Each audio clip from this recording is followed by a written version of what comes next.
मुस्लिम मसले और सियासत। ऑल इंडिया मुस्लिम जमात ने मुस्लिम पर्सनल लॉ बोर्ड पर मकसद से भटकने और सिर्फ सियासी सरोकार रखने के आरोप लगाकर एक नई बहस छेड़ दी है। यूपी में कुछ ही समय बाद निकाय चुनाव होने हैं। अप्रैल मई में जब मेयर चेयरमैन चुनाव निपटेंगे तो उस वक्त तक लोकसभा चुनाव का नगाड़ा भी बजने का माहौल बन चुका होगा। सवाल यह है कि चुनावी सीजन में मुस्लिम मसले राजनीति को कितना प्रभावित करने जा रहे हैं, और इससे भी बड़ा सवाल यह है कि राजनीति में मुस्लिम नुमाइंदगी करने वाले चमकते उभरते चेहरों के सियासी दांवपेच कौम को राजनीति की किस धारा में ले जाने की कोशिश कर रहे हैं, क्योंकि ये बहस रोहिलखंड की राजनीतिक, आर्थिक, धार्मिक और सांस्कृतिक धुरी बरेली से शुरू हुई है, जो बरेलवी विचारधारा मानने वाले मुस्लिमों का सबसे बड़ा केंद्र है। इसलिए यहाँ के बनते बदलते सियासी हालात पर गौर करना जरूरी है।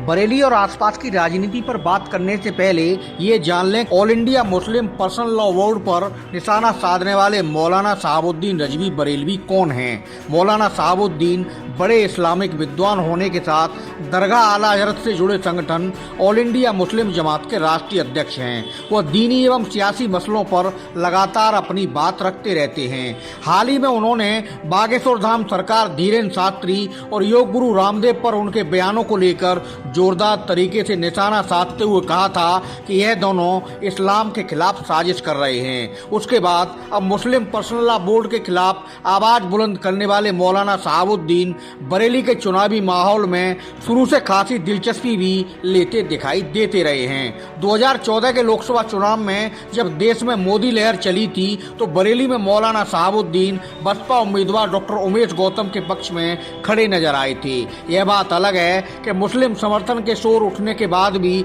तब बसपा उम्मीदवार उमेश गौतम महज 1,05,927 वोट पाकर तीसरे नंबर पर रह गए थे। उमेश गौतम अब भाजपा में हैं और मेयर के रूप में 5 साल पूरा करने के बाद फिर से पार्टी की टिकट के दावेदार हैं।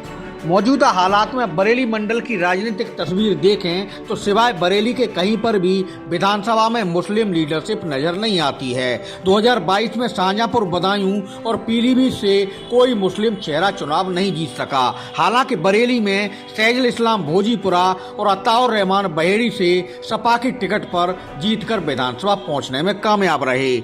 बरेली और इसके आसपास मुखर होकर मुस्लिम राजनीति करने वाले मौलाना तौकीर रजा खां की पार्टी आईएमसी चुनाव में कांग्रेस का साथ दे रही थी, मगर बावजूद इसके कांग्रेस की हालत पतली ही नजर आई और पूरे मंडल में कांग्रेस 0 पर आउट हो गई। यही हालात कमोवेश बसपा के रहे, जिसका एक भी प्रत्याशी जीत की दहलीज पर पहुंचना तो दूर, ज्यादातर मुख्य मुकाबले से भी बाहर ही खड़े नजर आए। आबादी के हिसाब से रोहिलखंड में मुस्लिम समाज की बड़ी भागीदारी है। इसके बाद भी राजनीति में मुस्लिम चेहरे कम ही चमकते देखे जाते हैं। हालांकि गौर करने वाली बात यह है कि चुनाव कोई भी हो, जब भी रणभेरी बजती है तो चुनावी दंगल में पिछली बार से ज्यादा मुस्लिम लड़ाकों की भीड़ पूरे दमखम से मैदान में उतरती है। बरेली में मुस्लिम लीडरशिप और उनकी चुनावी कहानी खासी दिलचस्प भी है और बहुत उलझाऊ भी। आरक्षण को लेकर कानूनी पेश नहीं फंसता और तय वक्त पर जनरल कैटेगरी में मेयर चुनाव होता तो बरेली में शायद ही किसी प्रमुख पार्टी के पास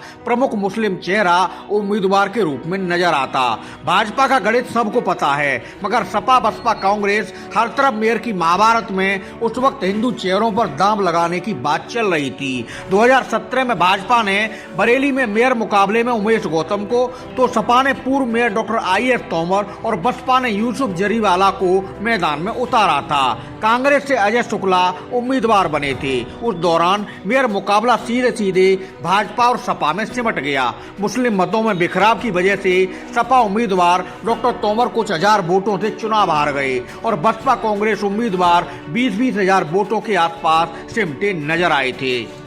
यह बात सभी जानते हैं कि 2017 के निकाय चुनाव में बरेली के अंदर सपा मुस्लिम समाज की पहली पसंद बनकर उभरी थी, मगर वोटों के बिखराव की कहानी ने पूरी कहानी गड़बड़ा दी। 2019 के लोकसभा चुनाव में सपा बसपा में गठबंधन था और आईएमसी भी उनके समर्थन में थी। इसका नतीजा ये रहा कि एक मुश्त मुस्लिम वोट बरेली में सपा उम्मीदवार भगवत शरण गंगवार के पक्ष में गया, मगर कुछ जगहों पर बिखराव की वजह से कांग्रेस उम्मीदवार प्रवीण सिंह ऐरन बाधा बन गए और सपा की चुनावी गाड़ी 4 लाख वोटों के आसपास ही अटक कर रह गई और विजेता भाजपा के पूर्व केंद्रीय मंत्री संतोष गंगवार बने थे।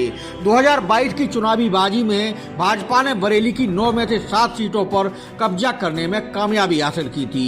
सियासी जानकार बाकी 2 सीट भोजीपुरा और बहेड़ी में भी भाजपा की हार और सपा की जीत को लेकर खुलकर ये बात कहते देखे जाते हैं कि भगवा ब्रिगेड ने अगर पब्लिक में अपने उम्मीदवारों के भारी विरोध की आवाज सुन समझकर चेहरे बदल दिए होते तो सफलता 100% तक भी पहुंच सकती थी। बरेली में मुस्लिम राजनीति के उतार चढ़ाव को और गहराई से समझने की कोशिश करें तो कहानी और दिलचस्प बन जाती है। मौलाना तौकीर रजा खां की पार्टी आईएमसी से अभी तक सिर्फ 2012 में 1 एमएलए जीते हैं और वो थे सहजिल इस्लाम। सहजिल 2022 में सपा की टिकट पर भोजीपुरा से जीतकर सदन में पहुंचे हैं। 2002 में पिता पूर्व विधायक इस्लाम साबिर का पर्चा खारिज हो गया था तो सहजिल निर्दलीय कैंट से लड़े थे और पहली बार में जीतकर विधानसभा पहुंचे थे। 2007 में वो बसपा से लड़ने भोजीपुरा चले गए और यहाँ भी जीत का झंडा बुलंद किया था। 2012 में बसपा से टिकट कटने पर वह आईएमसी से मैदान में कूद पड़े और फिर से जीत दर्ज की थी। हालांकि बाद में सपा सरकार बनने पर वो आईएमसी छोड़ सपा कैंप में दाखिल हो गए। 2017 में सपा से भोजीपुरा का मैदान सहजिल हार बैठे थे। सहजिल की पूरी चुनावी कहानी बताना इसलिए जरूरी है क्योंकि इनका परिवार मुस्लिम राजनीति में शुरू से बड़ा वर्चस्व रखता है। दादा अशफाक अहमद 6 बार बरेली कैंट से और उनके भाई रफीक अहमद और रफन 1 बार एमएलए रहे थे। पिता इस्लाम साबिर भी कैंट से विधायक रह चुके हैं। कई दशक से चुनाव चाहे लोकसभा के हों या विधानसभा के, साबिर सहजिल परिवार मैदान में अधिकांश बार जरूर देखा जाता है। मौलाना तौकीर रजा खां की आईएमसी सहजिल के सहारे जीत का एक बार स्वाद चखने में जरूर कामयाब रही, मगर उनके पहले और बाद में आईएमसी का कागज चुनावी रूप से कोरा ही नजर आता है। जिले के दूसरे मुस्लिम विधायक अताउर रहमान ने 2002 में बहेड़ी से बसपा की टिकट पर चुनावी पारी शुरू की थी और जीतकर सपा में कूद गए थे। मुलायम सिंह सरकार में वह राज्य मंत्री बने। 2007 में वह बहेड़ी से हारे तो 2012 में फिर जीते। 2017 में फिर उन्होंने शिकस्त खाई और 2022 में सदन में पहुंचने में फिर कामयाब रहे। बरेली में मुस्लिम राजनीति का जाना पहचाना नाम सुल्तान बेग भी हैं, जो मीरगंज से बसपा और सपा की टिकट पर विधायक रह चुके हैं, मगर अब बार बार हार मिलने की वजह से राजनीति में पिछड़ रहे हैं। एमएलए सहजिल, अताउर और पूर्व विधायक सुल्तान बेग के अलावा आईएमसी प्रमुख मौलाना तौकीर रजा खां के अलावा जिले में मुस्लिम राजनीति का दूसरा बड़ा नाम फिलहाल नजर नहीं आता है। मुस्लिम मसलों को लेकर इनमें कौन कितना फिक्रमंद रहता है ये जवाब जनता बता सकती है, मगर ये बात खुले तौर पर आवाम के बीच सुनी जाती है कि आने वाले चुनाव में राजनीति के यही मुस्लिम चेहरे कौम के बीच अपनी अपनी तरह से सियासी शोर उठाते देखे जाएंगे। आईएमसी निकाय चुनाव लड़ेगी या नहीं, अभी ये स्थिति स्पष्ट नहीं है। साथ ही लोकसभा चुनाव को लेकर भी आईएमसी के पत्ते किस तरह खुलेंगे ये भी भविष्य की बात है। बरेली से मुस्लिम मसाइल और मसलों को लेकर जो बयान सामने आ रहे हैं उनका असर आगे क्या दिखने वाला है। दरगाह आला हजरत से जुड़े संगठन ऑल इंडिया मुस्लिम जमात के अध्यक्ष मौलाना शहाबुद्दीन रजवी मुस्लिम पर्सनल लॉ बोर्ड पर जिस तरह से हमलावर हैं उसके आखिर मायने क्या है।